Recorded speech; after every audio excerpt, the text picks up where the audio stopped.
ശ്രീമദ്ദേവി ഭാഗവതം പഞ്ചമസ്കന്ധത്തിലെ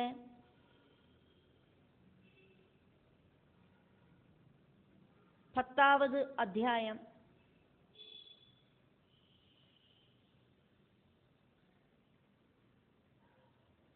மகிஷாசுரனை இல்லாம பண்றதுக்காயிட்டு எல்லா தேவர்களோடும் தேஜஸ்லேருந்து தேவி அவதாரம் பண்ணினதையாக்கும் பார்த்தோம். 18வது அத்தியாயம் வரைக்கும் நம்ம பார்க்க போறது தேவியும் மகிஷாசுரனுமாயிட்டு இருக்கிற പോരാട്ടങ്ങളാക്കും. 18வது അധ്യായത്തിലാക്കും ദേവി മഹിഷാസുരനെ നിഗ്രഹിക്കുന്നത് നമ്മൾ പാരിപ്പോം. മഹിഷാസുര പടകളോട് കൂടിയിട്ട് ദേവി അതിഘോരமான യുദ്ധം പണിയുന്നതാക്കും നമ്മൾ ഇനി വരും അധ്യായങ്ങളിൽ പാപ്പോം. 10வது അധ്യായം மகிஷாசுரனோடு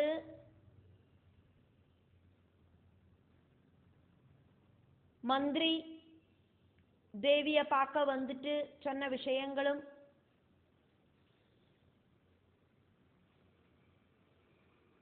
வியாச பகவான் ஜனமேஜயனுக்கு சொன்னார். இனி அதுக்கப்புறம் அங்க என்ன நடந்தது அப்படிங்கிறத வியாசர் வர்ணிக்கிறார். அதனால வியாச உவாஜா 1வது ஸ்லோகம். இதி தஸ்ய வஜஸ்ருத்வா பிரஹஸ்ய பிரமதோத்தமா தமுவாஜ மகாராஜா மேக கம்பீரயாகிரா.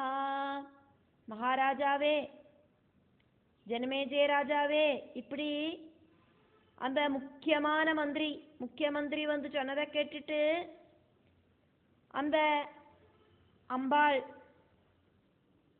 சிரேஷ்டையான தேஜோமையா இருக்கிற அம்பாள், எல்லா தேவர்களோடும் தேஜஸ் ஒரு சேர நிற்கிற ஸ்திரீரத்னமா இருக்கிற அம்பாள், இடிநாதம் மாதிரி இருக்கிற சத்தத்துல அவங்கிட்ட இப்படி சொன்னா. தேவி சொன்னத அப்படியே இங்க சொல்லப்படுறது. அதனால தேவி உவாஜா 2வது ஸ்லோகம். மந்திரிவர்ய சுராணாம் வை ஜனனீம் வித் இபாம் கில மகாலக்ஷ்மீமிதி க்யாதாம் சர்வதைத்ய நிஷூதினீம். മന്ത്രികളില ശ്രേഷ്ഠനായിരിക്കവനെ, മഹിഷനോട് മന്ത്രിയാക്കുമേ, നീ മുഖ്യമന്ത്രിയാക്കുമേ. ഞാൻ ആരെന്ന് നീ தெரிஞ்சுக்கோ. மகிஷனோடு பெரிய பெரிய மகிமையெல்லாம் எடுத்து சொன்னியே, இப்ப நான் ஆறுன்னு நீ கேட்டுக்கோ. தேவர்களோடு அம்மாவாக்கும் நான், தேவமாதாவாக்கும் நான், சகல அசுரர்களையும் சம்ஹாரம் பண்ற புகழ் பெற்ற மகாலட்சுமியாக்கும் நான்.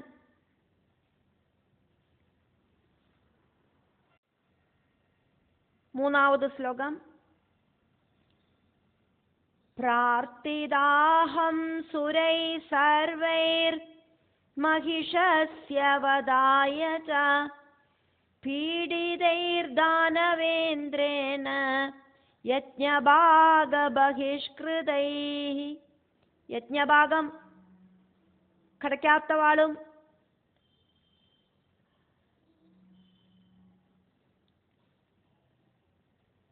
அசுரர்களோடு ராஜாவான அந்த மகிஷனால துன்புறுத்தப்பட்டவாளுமான தேவர்கள் எல்லாம் மகிஷனை கொல்லണം அப்படின்னு எங்கிட்ட பிரார்த்திக்க வாக்கும் செய்யறா. 4வது ஸ்லோகம். தஸ்மாத் இஹ ஆகதா அஸ்மி அத்ய. தத் வதார்த்தம் கிருதோத்யமா ஏகாகினி ந சைன்யேன சம்யுதா மந்திரி சத்தமா. மந்திரி முக்கியா, நான் மகிஷனை கொல்லறதுக்கு ரெடியா வந்திருக்கேன். தன்னந்தனியாவாக்கும் நான் இப்ப இருக்கேன். எனக்கு சைன்யங்கள் அப்படிங்கிறது கிடையவும் செய்யாது. 5வது ஸ்லோகம். யது த்வயா அஹம் சாமபூர்வம் கிருத்வா ஸ்வாகதம் ஆதராத் உக்தா மதுரயா வாஜா தேன துஷ்டா அஸ்மி தே அனகா. அதனால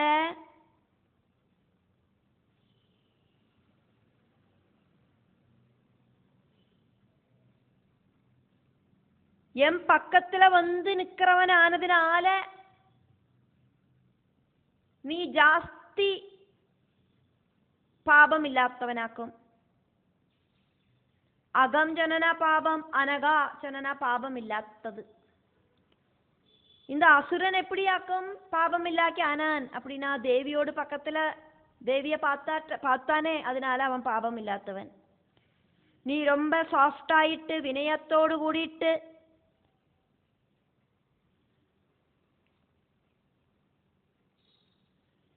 என்கிட்ட பேசினாய், என்ன ரெஸ்பெக்டோடு கூடிட்டு உன்னோட இடத்துக்கு இன்வைட் பண்ணினாய். அதனாலெல்லாம் நான் சந்தோஷவதி ஆக்கும். 6வது ஸ்லோகம்.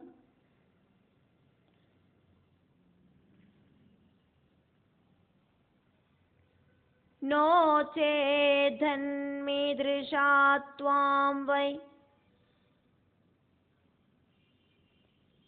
காலாக்னி சமயா கில கஸ்ய பிரீதிகரம் ந ஸ்யான் மாதுர்ய வஜனம் கலு. அப்படி இல்லை அப்படின்னாக்கா காலாக்னிக்கு பிரளய காலத்துல இருக்கிற அக்னிக்கு துல்லியமான நெருப்பு கண்களால ஒன்ன நான் இப்ப சுட்டு களைஞ்சிருப்பேன். சாஃப்டா நீ பேசினதாலே அக்கம் உன்னை நான் ஒன்னும் செய்யாம இங்க நிக்கிறேன். நல்ல இனிமையான வாக்குகளை கேட்டானாக்கா ஆருக்கு அக்கம் குஷி இல்லாம இருக்கும். 7வது ஸ்லோகம். கச்சதம் மகிஷம் பாபம் வேதமத்வஜனாதிதம் கச்ச பாதாளமதுனா ஜீவிதே சாயதஸ்திதே. பாபியான அந்த மகிஷன் கிட்ட நான் சொல்லி விடுறத அப்படியே போய் சொல்லு. நான் என்ன சொல்லறேனோ அதை அப்படியே போய் சொல்லிக்கோ. நான் என்ன சொல்லி விடுறேன் அப்படிங்கிறத நல்லா கேளு. உனக்கு வாழணும் அப்படின்னு ஆசை இருந்தானா உடனடியா பாதாளத்துக்கு ஓடிப்போ. இத நான் சொன்னதாயிட்டு அங்க போய் சொல்லு. 8வது ஸ்லோகம். நோ சேத் கிருதாக சந்துஷ்டம் ஹனிஷ்யாமி ரணாங்கணே மத்பாணச்சுண்ணதேஹஸ்துவம் கந்தாசியமசாதனம். அப்படி செய்யலை அப்படின்னா போர்க்களத்துல வச்சு மகா பாபியான ஒன்ன நான் கொல்லுவேன். என்னோடு அம்புகள் தரச்சு கீறி முறிஞ்ச சரீரத்தோடு கூடியவனுக்கு யமபுரிக்கு போக வேண்டிய சிச்சுவேஷன் உண்டாகி வரும். இந்த விஷயத்த நீ உன்னோட மகிஷன் கிட்ட போய் சொல்லு.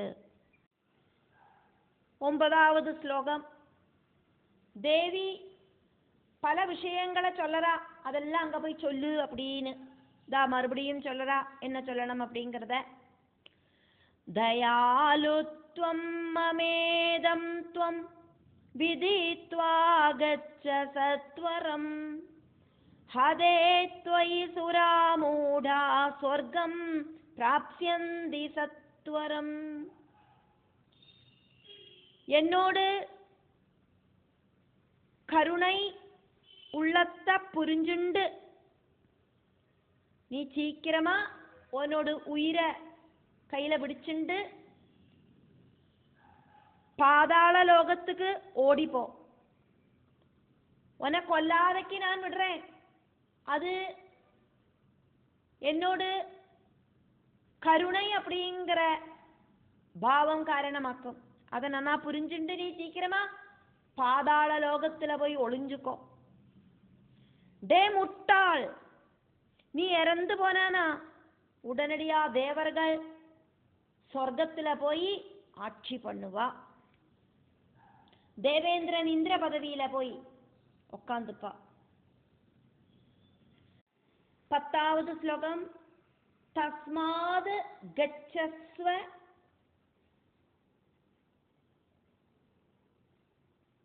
त्यक्त्वा एकः मेदिनीं च ससागरां पादालं तरसामन्त यावद् बाणानमे अपतन्. तस्माद् गच्छस्व त्यक्त्वैगो मेदिनीं च ससागरां पादालं तरसामन्त யாவத் பாணானமேபதன். அதனால சாகரங்களோடு கூடின பூமிய, சமுத்திரங்களோடு கூடின பூமிய வேண்டான்னு வச்சுட்டு என்னோட அம்புகள் உன் மேல பாஞ்சு வர்றதுக்கு முன்னால புத்தி இல்லாத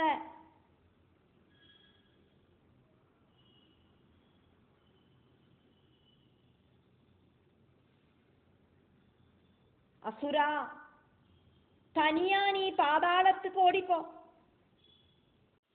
11வது ஸ்லோகம். யுத்தே சாச்சேன் மனசி தே தர்ஹ்யேஹி தொரிதோசுரா வீரைர் மகாபலை சர்வைர் நயாமி யமசாதனம். டே அசுரா, உனக்கு யுத்தம் செய்யறதுக்காக்கும் ஆசை அப்படின்னா சீக்கிரமா வா வா.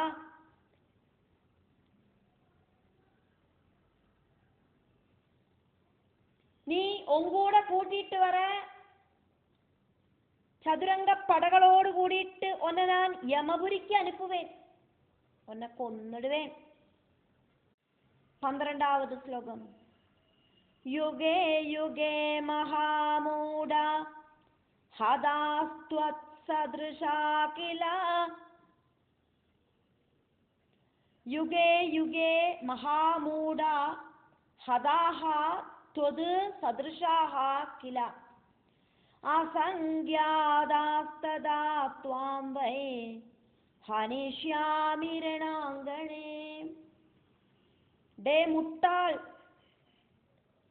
யுகம் யுகங்களாயிட்டு ஒன்ன மாதிரி இருக்கிற அசுரர்கள் எங்க ஐயால கொல்லப்பட்டிருக்கா. எத்தனை அசுரர்களையாக்கும் நான் கொன்னிருக்கேன் அப்படிங்கிறதுக்கு ஒரு எண்ணிக்கையே கிடையாது. அதே மாதிரி ஒன்னையும் போர்க்களத்துல வச்சு நான் கொன்னிடுவேன். 13வது ஸ்லோகம்.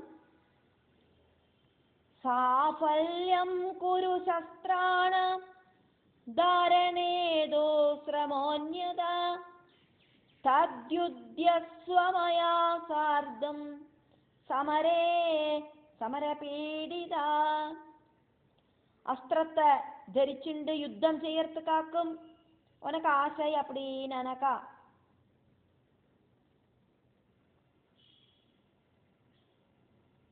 பலவிதமான மோகங்கள் இருக்கிற நீ எங்கூட யுத்தம் செஞ்சு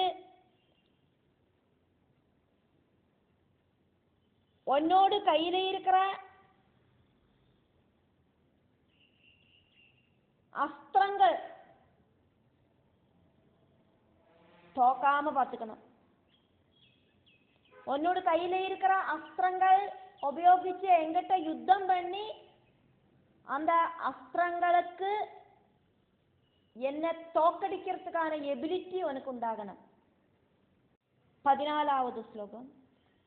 மாகர்வம் குரு துஷ்டாத்மன் யன்மேஸ்தி பிரம்மணோவர ஸ்திரீவத்யத்வே த்வயா மூடா பீடிதாசுரசத்தமா. துஷ்டா, எனக்கு பிரம்மாவிலிருந்து வரம் கிடைச்சிருக்கு அப்படின்னு நினைச்சு நீ அகங்காரம் அப்படிங்கிறது உனக்கு உண்டாக வேண்டாம். டே முட்டாள், ஸ்திரீகளால மட்டும்தான் உன்னை கொல்ல முடியும் அப்படிங்கிற வரமாக்குமே நீ வாங்கியிருக்காய். அப்படி ஒரு வரத்தை கையில வச்சுண்டு நீ இந்த தேவர்களை ரொம்ப துரோகிச்சிருக்காய். அப்படி துரோகிச்சாய் இப்படி துரோகிச்சாய் எடுத்து சொல்ல முடியாத அளவுக்கு துரோகிச்சிருக்காய். 15வது ஸ்லோகம். கர்த்தவ்யம் வஜனம் தாதுஸ்தேனாஹம் த்வாமுபாகதா ஸ்திரீரூபமதுலம் கிருத்வா சத்யம் ஹந்தும் கிருதாகசம். பிரம்மாவோடு வாக்கு கட்டாயம், அது சத்திய வாக்குதான். அதனால பிரம்மாவோடு வாக்கு சத்திய வாக்கு ஆகணும். அப்படிங்கிறதுனால நான் இப்ப இங்க வந்திருக்கேன் ஒரு ஸ்திரீ ஆயிட்டு. இது உண்மையாக்கும் உன்னை கொல்லறதுக்கான ஒரு ஸ்திரீ ரூபம் സ്വീകരിച്ചുണ്ടാക്കും நான் வந்திருக்கேன். அதை நீ புரிஞ்சுக்கோ. 16வது ஸ்லோகம். யதேச்சம் கச்ச வாமூடா பாதாளம் பன்னகாவிதம் ஹித்வா பூசுரசத்மாத்ய ஜீவிதேச்சா யதஸ்திதே.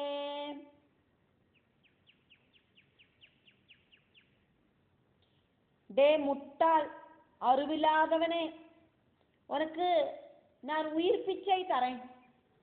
வாழறதுக்கு ஆசை இருந்தது அப்படின்னாக்கா நீ இந்த பூமியையும் தேவர்களையும் சமுத்திரங்களையும் எல்லாம் வேண்டான்னு வச்சுட்டு சர்ப்பங்கள் சூழ்ந்து நிக்கிற பாதாள லோகத்துக்கு போ.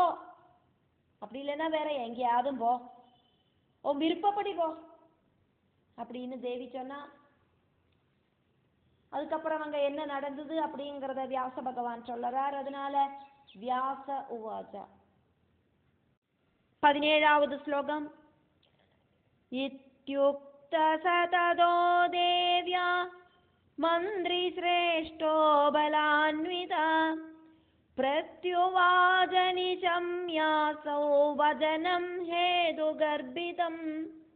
அதிபலவானான மந்திரி சிரேஷ்டன் அந்த மகிஷாசுரனோடு மந்திரி தேவியோடு யுக்திபூர்வமான வாக்குகளை கேட்டுட்டு இப்படி பதில் சொன்னான் அப்படின்னு வியாச பகவான் ஜனமேஜயனுக்கு சொல்லுறார். என்ன வாக்கும் மந்திரி சொன்னார் அப்படிங்கிறத சொல்லப்படுறது. 18வது ஸ்லோகம்.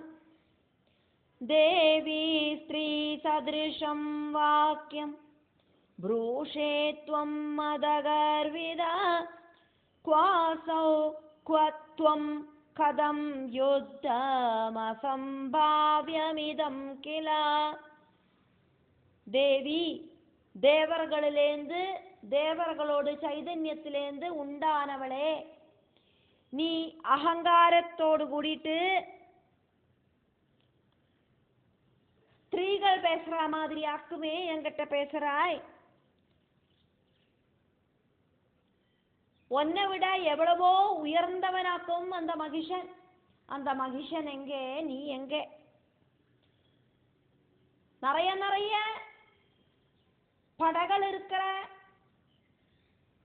சேனா படகளோடு பலம் இருக்கிற அசுரன், மாயாஜால பிரவൃத்திகள் எல்லாம் நன்னா செய்யற அசுரன், திரிலோகங்களுக்கு அதிபதியாயிருக்கிற அசுரன்.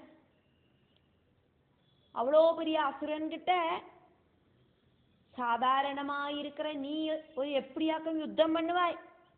இது ஒருபோதும் நடக்காத விஷயமாக்கும். அப்படின்னு மகிஷாசுரனுக்கு ஆக தூது வந்த அந்த மந்திரி தேவியோட வார்த்தைகள் எல்லாம் கேட்டுட்டு இப்ப சொன்னான். அப்படி நான் சொல்றதெல்லாம் அங்க போய் சொல்லுனாக்குமே தேவி சொன்னான். அதெல்லாம் பொறுமையா கேட்டுட்டு இருந்துட்டு இப்படி கேள்வி கேட்டார் அந்த மந்திரி. 19வது ஸ்லோகம். ஏகாகினி புனர்பாலா பிராரப்த யௌவனாமிருது மகிஷோசோ மகாகாயோ துர்விபாவ்யம் ஹி சங்கரம். நீ தன்னந்தனியா நிற்கிறாய். அது மட்டும் இல்லை, அழகா கல்யாணம் எல்லாம் பண்ணிட்டு குழந்தைகள் எல்லாம் பெத்துக்க கூடின அந்த யௌவன பிராயத்திலே இருக்காய். பால்யத்திலேருந்து யௌவனத்துக்கு கௌமாரம் வந்திருக்காய்.